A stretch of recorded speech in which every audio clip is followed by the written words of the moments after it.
So I say this every time I run through this section. It says this is 10% of the exam. It's going to feel like 50% of the exam. The way the questions come at you and the way they seem to really make you think, you will spend a disproportionate share of your time on these questions, and I think they'll leave a lasting impression on you to the point where you'll believe, there's absolutely no way it represented 10% of the exam content. So, so the Code of Ethics and Professional Conduct, you need to understand ethic issues inside and out. You'll need to be able to recite the Code of Ethics and use them in scenario questions. And I cannot stress this enough. I can't stress it beyond all caps on a slide, but choose the best answer. There's going to be multiple correct answers. Plan on 2 answers that are clearly wrong. Plan on one that represents the least you could possibly do to still be in compliance with the code. And then there's going to be one that's even better. Choose the best answer. And expect to see, and this is something we've had in our slide deck for the 15 years we've been doing this, maybe more important now, but expect to see multicultural and gender issue questions. And refer to the APA website and resource the whole time you're studying for this on how to prepare for the questions that you can expect to see. So the best source is the APA website. Planning.org/ethics will take you directly to the section of the site you need to know. What do you need to study? Specifically, the AICP Code of Ethics. And then we also have the Ethical Planning Practitioner by Jerry Waits from 2016. You're going to want to get a copy of this book. There's also the APA's Policy and Practice Manual. I don't know if you're all APA members. When you signed up for the APA, you got a policy and practice manual. So it's not a code, but it basically tells you as a planner how you're expected to act. So there's the APA Policy and Practice Manual. We also have APA's Cases of the Year.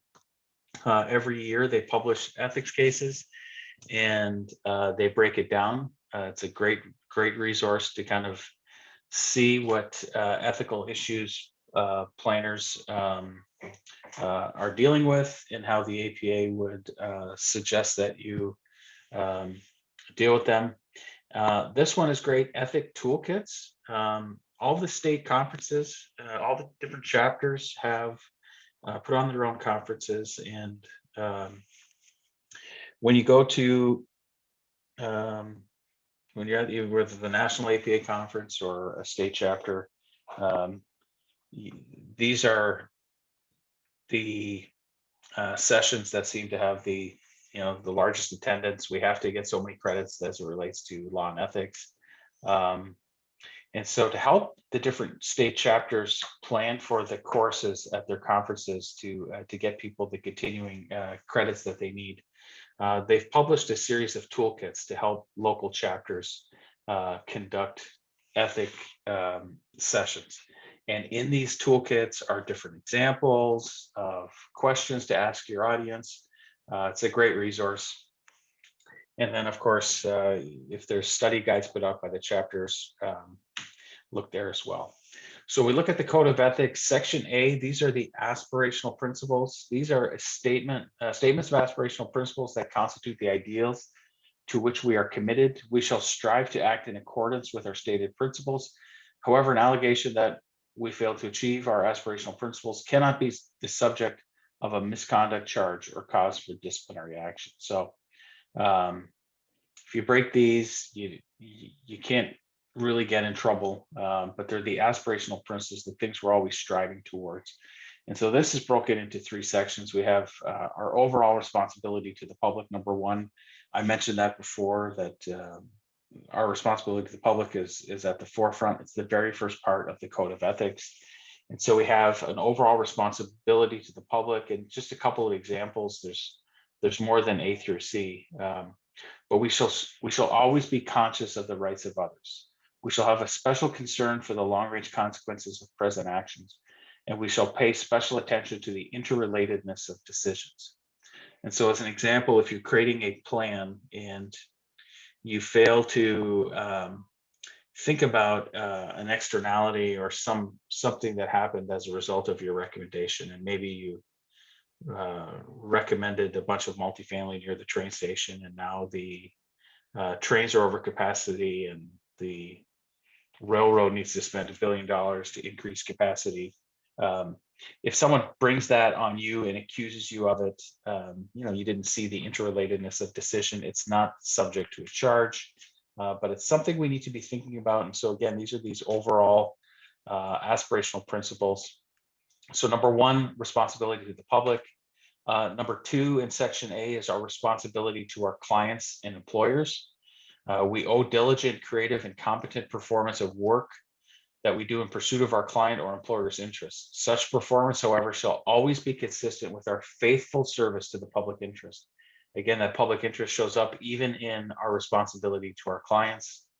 So we shall exercise independent professional judgment on behalf of our clients or employers. These are just, again, some of the principles taken verbatim. We shall accept the decisions of our client or employer concerning the objectives and nature of professional services we perform, unless that course of action is illegal or plainly inconsistent with our primary obligation to the public interest. So if you read this code and you think about how they might basically test me on these things, and expect questions about your boss tells you one thing and you believe another thing. How should you respond? And so you might think your plan is better than your boss's plan, and which plan do you present to Plan Commission? Do you present both, or do you present your boss's plan, or do you present your plan because it's better? So you can think through a scenario where you're looking at that. And so you might say, well, hey, mine is better, I'm going to present that. Well, that's wrong. Even presenting both is wrong. We shall accept the decision of our employer. Now, if they said, we want you, Jim, I want you to present this plan. I heard what the public said, but that didn't make any sense. And so I created this last night. And so when we look at our primary obligation to the public interest, then you might see that conflict. So a good way to study and prepare for the exam is, as you read through the code, think about the different scenarios. All of these were written for a specific reason. There's nothing in here that's just sort of feel-good text. It's all been written to help us conduct our daily tasks as planners. And so if you kind of think about it, read it through that lens, you'll be able to think about scenarios where why this exists, and that'll help you prepare for the exam.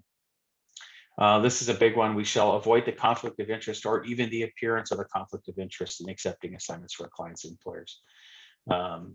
Some of the kind of legacy questions we've seen over the years is, you're an employer, you're a developer in city Y. There's a lot of, I think, planning families in the AICP exam where the husband and wife are once a planner and once a developer. But if you're bringing forward a plan, or your husband's bringing forward a plan for development, what do? Do you A, sit quietly and let the plan go through? Do you B, disclose that your husband's bringing that plan through and still evaluate the proposal? C, do you disclose the conflict of interest, remove yourself from the case, and allow someone else in the department to review that plan? So again, you've removed the conflict of interest, you're sitting this one out. It would be a perfectly fine answer, except in comes D, which is the best answer. You convince your husband not to bring forward this opportunity and to develop that development in another community. So again, in that scenario, C is a good answer and consistent with the code, but that option B is the appearance of conflict of interest. It's going to be the best answer. So think about things like that. The third part of section A is our responsibility to our profession and colleagues. So we shall contribute to the development of and respect for our profession by improving the knowledge and techniques, making work relevant to solutions of community problems, and increasing public understanding of planning activities.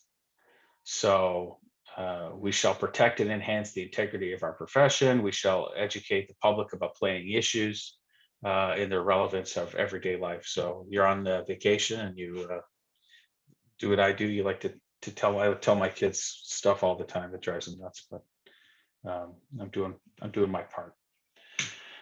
So section B of the code are rules of conduct.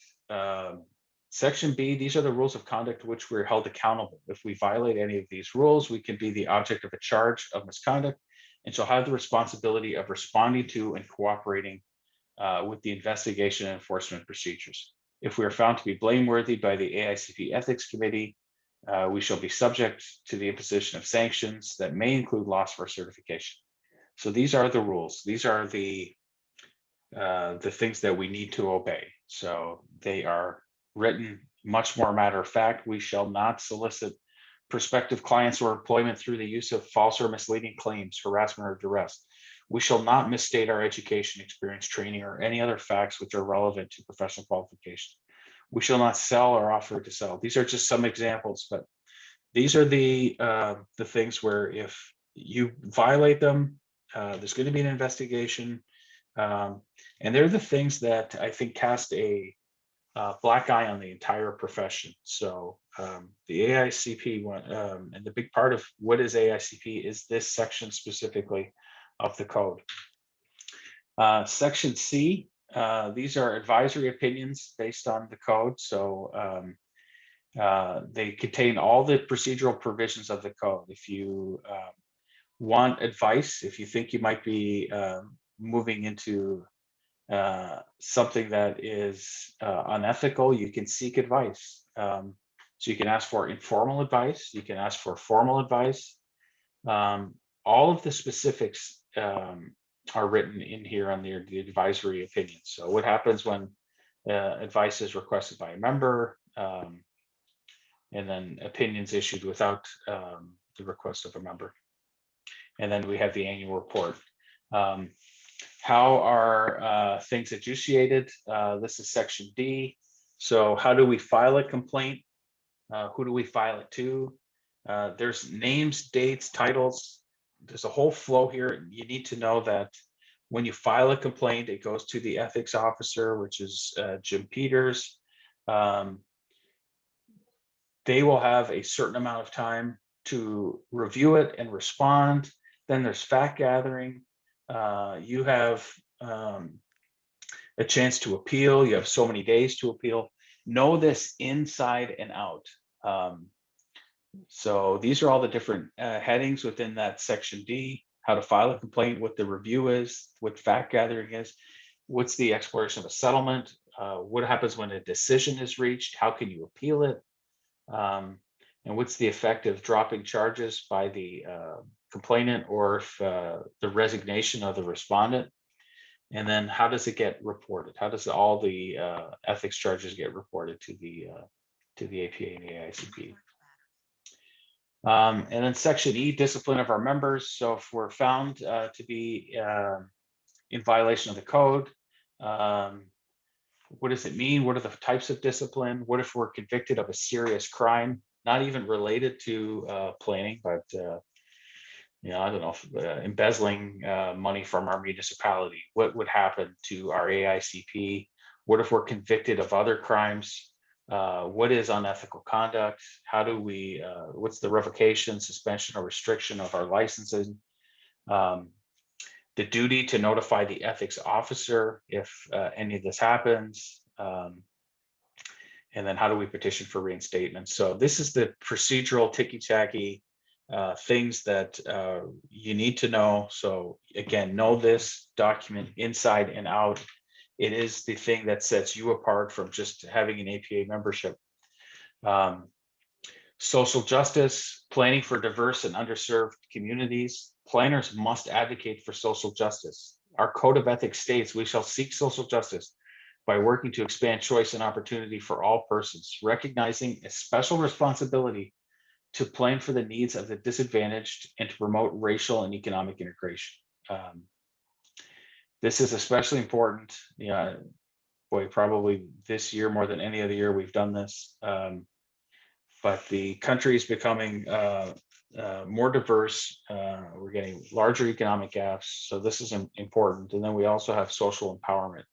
In planning, especially during the 60s, I mentioned Paul Davidoff, we began to see these grassroots organizations that came up to help solve local issues. And planners at all levels should support grassroots organizations and also make sure during planning processes that residents' concerns are taken into account. I know it can get frustrating at the local level where residents against the new swimming pool form a coalition and fight everything. But those are the grassroots organizations that I think we need to make sure we take their concerns into account and we support their creation. So I don't know how we're doing on time, Trevor. We have I got a couple of practice questions. They all come from the bulletin, though. Yeah, I think we've probably got a couple minutes left, Devin. I would just suggest maybe picking one or two questions that you think are the best, and then I think maybe we'll end with just opening up to general questions after you do that. Okay, so these come from the APA bulletin. I think you can download it on the where you find all the information out about the AICP exam. There's I think it's a 60 question kind of prep guide. I pulled out a couple that were related specifically to the Code of Ethics. So we have Mark here, asked by the local chamber to present his views on economic development versus environmental protection. And it's been the topic of a great debate in the community. As a planning director, Mark has developed a reputation for being an environmentalist, often at odds with the chamber. Moreover, there's a good planner word. Moreover, Mark's job is in serious danger as the planning board lost 3 of Mark's strongest supporters in yesterday's election, a week after he agreed to speak before the chamber. Before the election, Mark had intended to focus on environmental protection from a naturalist viewpoint. Now, with his job in jeopardy, Mark has decided to shift his focus to economic benefits of environmental protection. So which of the following best describes his decision? It violates the aspirational principles of the AICP Code of Ethics. If you're paying attention and you know the code, you can't violate an aspirational principle, so we can throw that one away. It's in violation of the rules of conduct. Okay, let's come back to that. It's not in violation of the AICP Code of Ethics. And then we have both A and B. Well, we already threw A out. So right off the bat, I told you you're gonna be able to eliminate 2 responses pretty much. So right here, we get rid of A and B. And now we need to know, did what he do violate the Code of Ethics? And just looking at this scenario, he just changed the topic of his presentation. It's not in violation of the AICP Code of Ethics. It's just knowing your audience and knowing what where would you file a charge of misconduct? The ethics officer designated by the AICP Commission. His name's Jim Peters. Option B. And then I'll give you one more here. As a senior planner of the town's planning department, James argued successfully against any further non-residential development within the town's recharge areas to his public well fields. 5 years later, as a consultant, James is aggressively pursuing a rezoning of 1,000 acres of land within the water supply areas.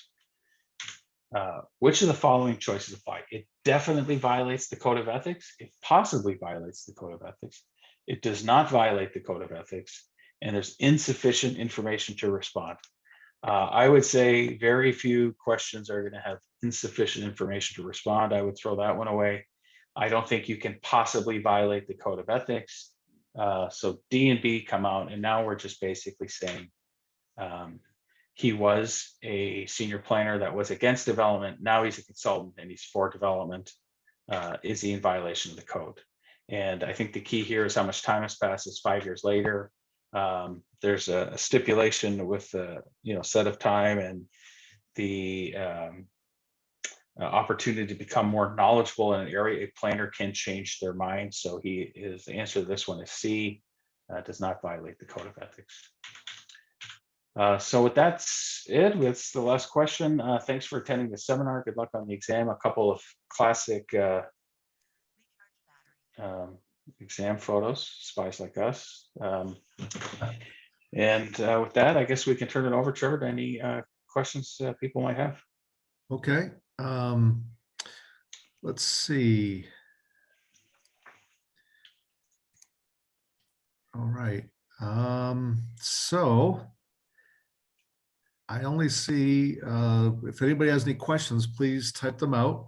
The only question I had was, Devin, how many ethics questions do you think are on the exam? Huh. Well, I mean, they might weave it into plan making and implementation. And so it might, and it says 10%. So what are we at? What would that be? 15 questions? Yeah, Yeah. but I would realistically expect that number has to be low, right? Yeah. When you say it's probably 30. I think you hit on it at the beginning too. Probably a lot of the questions have some type of ethics kind of hidden in them. Oh, exactly right. It's like, oh, we counted that one as a Daniel Burnham one since it mentioned Daniel Burnham. But when you read through the gist of it, it's an ethics question. So yeah, I would plan on 30. I mean, it'll make or break whether you pass or fail, how well you know this. Straight You will up, not. yeah, straight yeah. up it would be 15 to 17, but it's they'll snake it into a lot more questions. Okay. John, I'm going to ask you this question. Is 1 month realistically sufficient time to study for the May exam, or should we push ourselves to the November exam? I would say I'm going to qualify this. I'm going to answer it like a planner. Depends. Or like a politician. Yeah. It depends on the perspective in which you're starting your route to AICP certification. I'm 100% convinced if you're a planner for a mid-sized municipality, let's say from 15,000 people up to a couple 100,000 people, and you work for that municipality, in any part of your day, you might be dealing with some zoning issues, some variation requests, helping somebody at the counter, writing a plan report for development review, writing a staff report for city council. But you're immersed in this on a daily basis. For you to prepare for the exam, because you know all the areas of practice, you know how to think as a planner, you get the ZBA, the plan commission, the director of planning, how to integrate with developers. That's like sleeping to you. You know that. So you've got to focus on memorizing the law stuff. You got to memorize the history stuff, maybe a little bit about the code of ethics, but you have less to learn about. If you're earlier on in your career, or let's say you work for a private consulting firm and you specialize in transportation planning, all right? Legit planning, you're not going to understand development as well. You're not going to understand land use as well. You're not going to understand writing staff reports for the plan commission as well. You're not going to understand historic preservation, because this is not the world you navigate. You navigate transportation planning. So you've got a lot more to learn about across the spectrum of planning. If you work for a municipality in an area where you dabble with this on a daily basis, you're literate in all this stuff all the time as part of your day. So if you feel as though depending on what you know now, most of this is pretty routine to you, then in a month's time of concentrated studying, you can probably zero in on law, ethics, and history. If you don't know these general areas of planning, give yourself more time to come up to speed on these things. So you're going to honestly assess your ability, I guess, is the best answer. Oh, that makes a lot of sense. I would say Akshali benefits from a great internship. Yeah, right. I'm going to jump on one question too. The question was, how will the exam in the fall be different from the spring? Can the format information we learned today be used to study for the fall? And the answer is, I think it would be definitely the exact same. Yeah, it'll be the same. Yep. Okay. How many conversion formulas, other equations? You're not going to need to know that there's 63,360 inches in a mile, but know that there's 5,280 feet.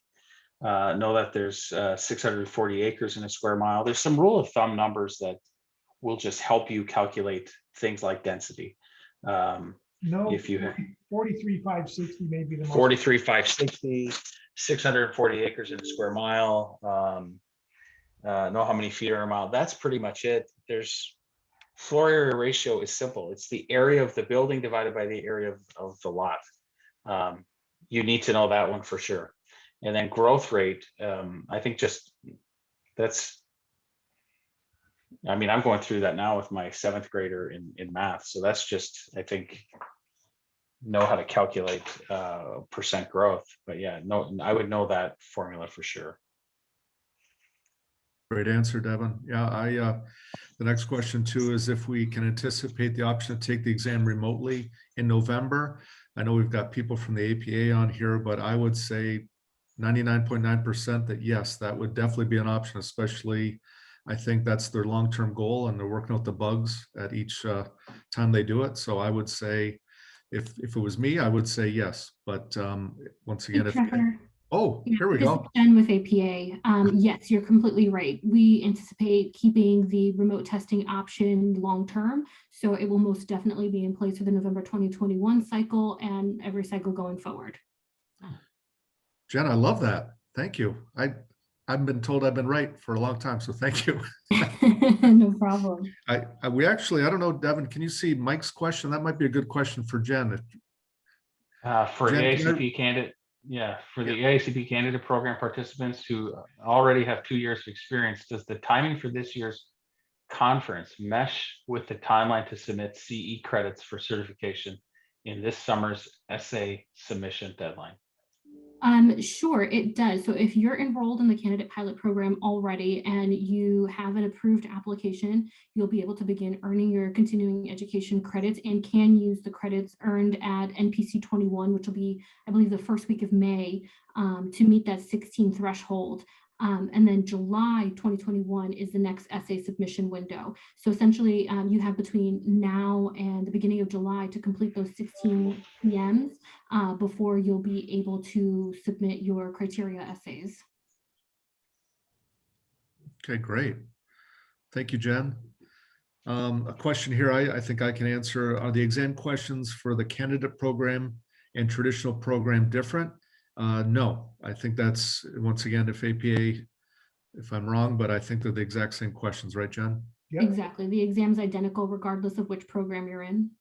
Perfect. And one of the questions here from Adam is, can you explain 55 being a passing score? Is that based on how each question is weighted? Exactly. It's based on the weight of the question. So we have 2 versions of the exam, just so that way if you test for the exam more than once, you're kind of given a secondary version, but essentially the 55 threshold is a scaled score that is calculated based on the weight of each question. So roughly, if you answer, I believe it's like 78% of the total amount of questions correctly, you will pass the exam. Okay. Fantastic. I think one last question I skipped over is it currently available remotely through Prometric? And the answer is correct, right? Yep, exactly. So May 2020 was the first cycle that we began permitting remote testing. So you don't need a special accommodation or anything like that. After you register for the exam, you can go to Prometric's website and schedule your online remote appointment or your in-person appointment. And then I think the final, well, we've got 2 final questions here. Can you explain the 20 unidentified questions in development that do not count toward the final score? Yeah, so we continuously update the exam. I think it's every 2 to 5 years, depending on whether it's a general refresh or if it's a complete overhaul.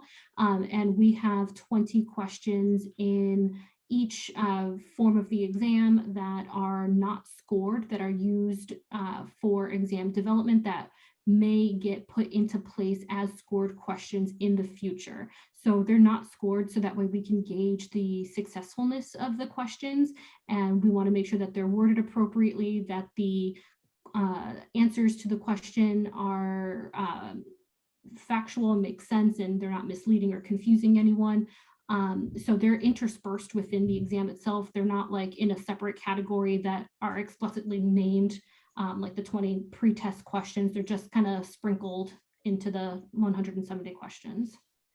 Thank you so much. And John, that's exactly how you describe it too. So I think, John, also your question or your answer to Shali might have, if you see her question now, she's asking if she switches from remote to in-person, is there a charge? Or alternatively, to switch from May to November, is there a charge?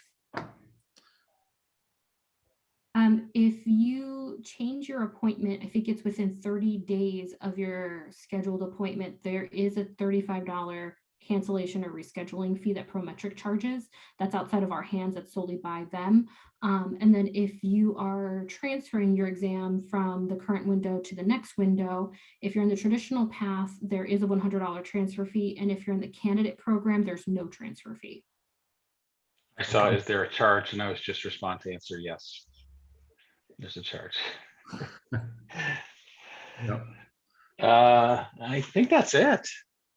I don't see any other questions. I think we got them all. Tricia asked hers twice because I thought we skipped over it, but I think we're all set. Yeah, I think so too. And Jen, thank you so much for helping us with the answers there. Yeah, of course. Thank you, guys. Okay, John, do you want to say the wrap up? I know you're real good at that. No pressure. No, I just, again, it's, this is an important step. And again, it really telegraphs your commitment to the profession. You'll all do well. The pass rate for people that have gone through this, to get a better sense of it, one, it demonstrates your commitment to doing well on the exam. But the pass rate for people who participate in this sort of refresher or orientation is significantly higher than those that do it on their own and don't participate in this. So we've got a good track record. There's a lot of resources out there. Contact your PDO, go to planning prep to train, go to the APA website. There's training sources there. If you're committed to doing the work, you'll do just fine. So this was intended to orient you as to what to expect, give you a little bit of better footing going into the exam so that you do better on it, but you all should do just fine. So thanks for giving up a few hours today. We know there's a lot going on. We think it's time well spent and hopefully it serves you well. And we wish you all the very best on the exam that's coming up.